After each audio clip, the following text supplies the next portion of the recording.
Hey, Mike with Nerd Problems Gaming here, and today's video will be doing a review of Super Pixel Tactics and Deck 1 of the Pixel Tactics series, so let's get into it. Alright, so now that we've got the game out, let's jump into a bit more on how you play, and then I'll jump into my review after that. Now, Pixel Tactics at its base is a one-on-one tactical battle game where players will be facing off with different armies led by a single leader with the goal of defeating the enemy player's leader. And often you'll need to fight through many different units protecting their leader in order to deal enough damage to defeat them. Now, setup of the game is quite simple. You'll start by choosing a first player and a second player and distributing those between the two players.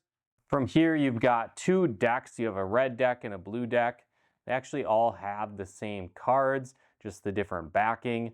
This basically just indicates which team the players are on.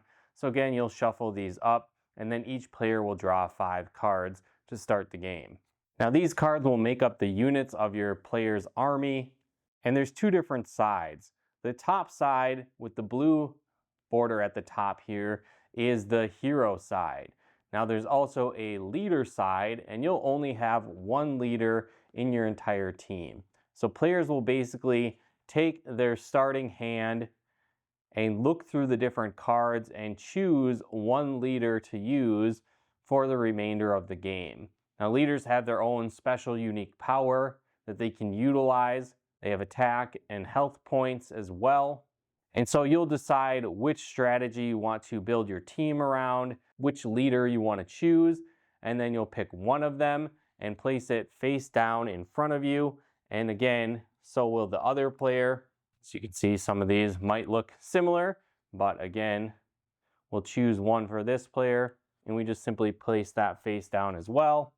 And players will actually be playing against each other in a 9x9 grid. So if we put our cards in that type of positioning, we'll have enough room here to build out each player's respective unit. And so once that first card is laid by both players, they will simply both flip this up at the same time, and then players will be able to see what their leaders are. Now, at this point, play will go back and forth between players in different waves, and then switching off first player between each round. And so each round consists of 3 different waves: a vanguard, a flank, and then the rear row. Now, there is a series of different things you can do on each wave, but each wave your player will be able to take 2 actions. And so if we look at this player reference card, it lists what those are. So you could draw a card, recruit a hero, clear a corpse, pass, take your leader action, play an order, cast a spell, move, switch heroes, attack, play an operation, play a trap, activate a trap, clear an operation, clear a trap, or promo draw. Now, the first round of the game, players are in a ceasefire, so you can't actually attack each other. They just more so be drawing cards and playing units. So we look at blue as the first player on this side here. We can look at their hand, and we'll be choosing where to place hero units on the board. So when you look at the structure of a card, you'll see abilities they'll be able to activate in the vanguard or the front row, abilities they can activate in flank, the rear. We have orders here at the bottom. This is basically if you use this card as a one-time use, you could discard it and then use that ability. And again, you also have the leader side. But since our leader has been played, we're only going to be using these options. So on this player's turn, they could, for example, play this hero either to the top left, middle, or right side. So let's say they just want to play a couple heroes here, and then it would pass to the other player, and then they would take their turn for this wave. Again, I'm not playing strategically by any means right now, but just as an example, we can place those out. And then again, that round would be complete because each player took 2 actions. Then we'll move back to this player's turn. Let's say I take an action of drawing, so I could draw a new hero. And then let's say I want to place a unit in this middle row. Again, it'll go back to the next player's turn. Let's say I just want to draw 1 and then place one. Again, we'll go back now for the third aspect of the round, the third wave here. And let's say I draw one, and then I play one in this third row. And then again, we'll go back to the other player's turn. They can play two people if I chose to. And now players have basically played out their hand. And now, since that round is done, it'll switch back to the other player being the first player. Now at this point, players can start taking actions if they chose to. So there's a couple of different options. Again, on your turn, you could attack with your player's attack stat. You could utilize a spell, in this case, with the red symbol for Vanguard, because that's the row I'm working in right now. Again, I could draw another card if I chose to, and I could also play another card. I'm out of cards in my hand, so I can't really do that. So let's say we want to attack. Now there's a couple different options for attacks. Again, as I mentioned, you could use basically a spell or an ability here, or I could attack with that number. Now let's say I wanted to attack with this number. Now this character has a melee attack because it doesn't list using any type of ranged attack. So how melee attacks work is you will attack any of the characters in the front of the line for that player. So I could attack this one, or this one, but I couldn't attack any of these back row people with a melee attack. So let's say I just did 2.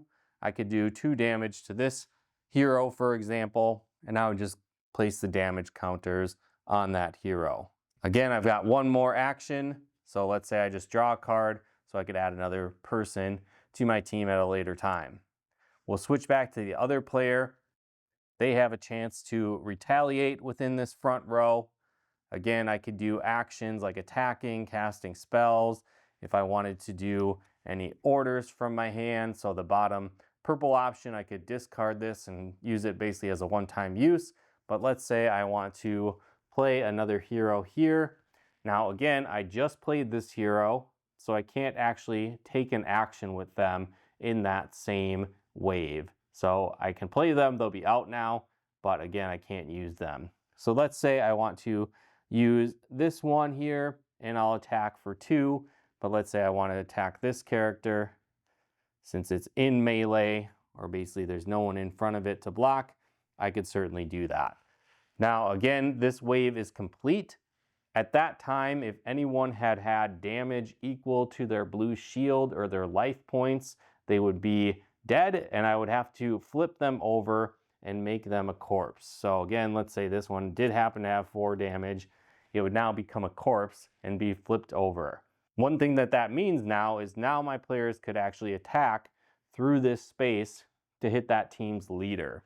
Also, this player cannot play another card here until they've cleared that corpse, which is 1 action. Again, we'll go to the middle row now at this point. If I chose to, I could use one of these green abilities for the flank location. But let's say I just want to attack again with another attack. Since now this leader is in melee, again, there's not someone in front to block that, I can actually do damage directly to that leader. Again, this player would take their 2 actions. Let's say I just drew 2 cards in this case. Try and beef up my ranks. Then we'll move back to this. Again, they would activate heroes in their 3rd row, draw cards, use other actions that are available, etc. And again, once both players have finished those waves, it will then switch back again, where this player would become the first player, and this would be the second. Again, every time you start with the vanguard or front row, the flank or middle row, and then finally wrapping up with a 3rd wave of the back row or rear. Again, play will go back and forth between players following this process until one player has done enough damage to defeat the other player's leader. Again, death does not happen immediately. You would have till the end of that wave to potentially heal that leader or do something else to prevent that leader from dying. But again, that's really the overall flow of the game and how it works. Certainly consult the rule book for additional rules and more specific details how every aspect works. But overall, I feel like that's the general idea of the game and how it works. So now that you have a better idea on that, let's jump into my review. Well, again, now that you have a better idea on how the game works, how do I actually feel about it? Well, I had a lot of fun with this game. I thought it was pretty cool.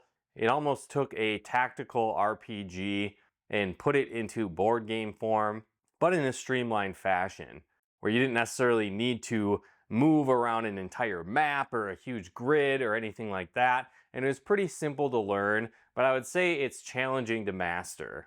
There's 25 cards in each deck, and each one of these heroes has a unique feel, special abilities, and play style. There's also a leader side for every single one of these cards, and each player will take on each other trying to defeat the other leader. And so when I said it's pretty easy to learn, that's true, but I also think it's challenging to master because each hero has so many different skills depending on where they're placed on the board, and this can really help you develop your strategy as you play. I feel like the first few times that I played the game, I was just kind of going with the flow, placing my heroes where I could, and trying to take out the enemy player. But as I continued to play through the game, I saw different combos of how cards could work together and utilize ideal placements of each card. And so I think the more times that you play, the more your strategy evolves and the more depth that really comes with the game. I think the starting Series 1 deck is great too. There's all kinds of different options. And as I mentioned, I feel like each hero type really has its own unique feel. And there's all kinds of different strategies you could eventually build out as you learn more of the cards. Again, I think that newer players might have a disadvantage against seasoned players of the game, as seasoned players will have a better idea of the move sets of each one of the hero types. But if you're both starting from ground zero, I think each player really has a fair chance to win. And over time, players can get more complex with their strategies and how they decide to build their team based on each leader. Again, I think it has a really high replay value, especially since each individual hero card could be the starting leader, and that would totally change the overall strategy and how you want to play the game. I like the art style of the game. I'm a big pixel graphics fan. I love retro video games, so that definitely stood out to me. I think it's a convenient game to take on the go. Again, you don't really need any specialized mats or play areas or anything like that. It takes up a small section of whatever play surface you're playing on. And it has minimal components, just some chips to track health, and then the cards that you're playing with. Again, this is deck 1 of the Pixel Tactics series, so there's many more to play with. And so this game really explains the base rules, but also gives you insight into some of the other characteristics that other decks might have in the series as well. So I think it sets you up for success to start with this one, but then you can certainly expand to other decks in the series as well. The game wasn't too long. Again, it typically ran around 30 minutes, give or take. Sometimes games went quite fast, but others took a little bit longer, depending on the build out of each player's team. Overall though, I like this game. I think if you like tactical RPGs or tactical combat games, but are looking for more of a simplified version of that, and if you're a fan of retro gaming and pixel art style, this one would definitely be worth picking up. And again, if you did want to pick up a copy, I'll have a link in the description below where you can do so.